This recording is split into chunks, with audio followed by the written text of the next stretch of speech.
বন্ধুরা, তোমরা দেখতে পাচ্ছ এটা কি জিনিস? এটা হচ্ছে নিম আর বেগুন একসাথে মেখেছি, যেহেতু পুরো ভাতে তিতো হয়ে যাবে সেই জন্য। আরাধ্যার বাবা জানে না, আরাধ্যা বাবা বসে আছে, ভাত খাবে। চলো গিয়ে গালে ঢুকিয়ে দেবো, দেখি কি বলে। চলো দেখি।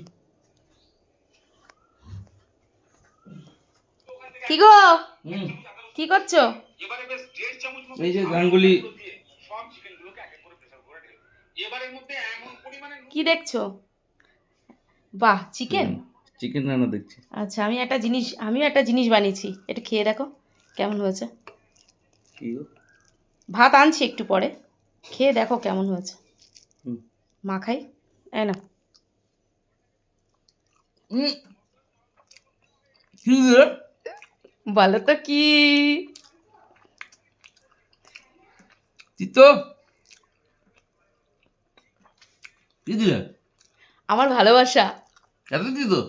এত তিতো। গরম পড়ে গেছে, এখন একটু একটু নিম বেগুন বলো, নিম দিয়ে ছিম দিয়ে বলো, এখন খেতে হবে এই টাইমে।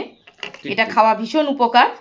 তো মা বললো যে তুমি এক জায়গাতে মেখে সবার গালে গালে দিয়ে দেবে। তো মেয়ে এখন আসেনি, মেয়ের জন্য একটুখানি রেখে দেবো, আর আমি একটু খাবো। আর তোমার গালে একটু দিলাম, একটু তিতো লাগলেও উপকার, তাই তো? উপকারী জিনিস হয়ে গেল। ওষুধ খা। ওষুধ লাগাবো না।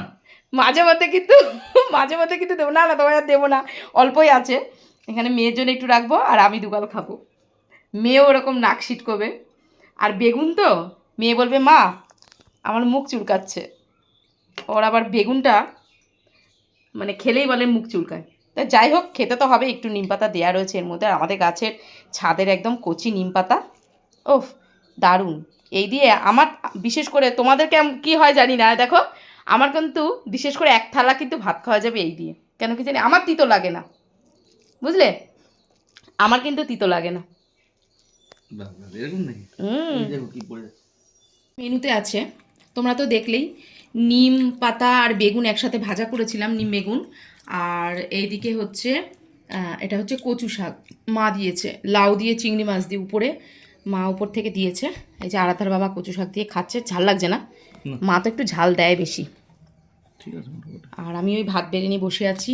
আর এই হচ্ছে ডাল, আর এটার মধ্যে কালকে একটুখানি চিকেন করেছিলাম, চিকেন বলতে কক মুরগি রান্না করেছিলাম, তো সেটাকেই প্রেশারেই রেখে দিয়েছিলাম। দাঁড়াও খুলে দেখাই তোমাদের।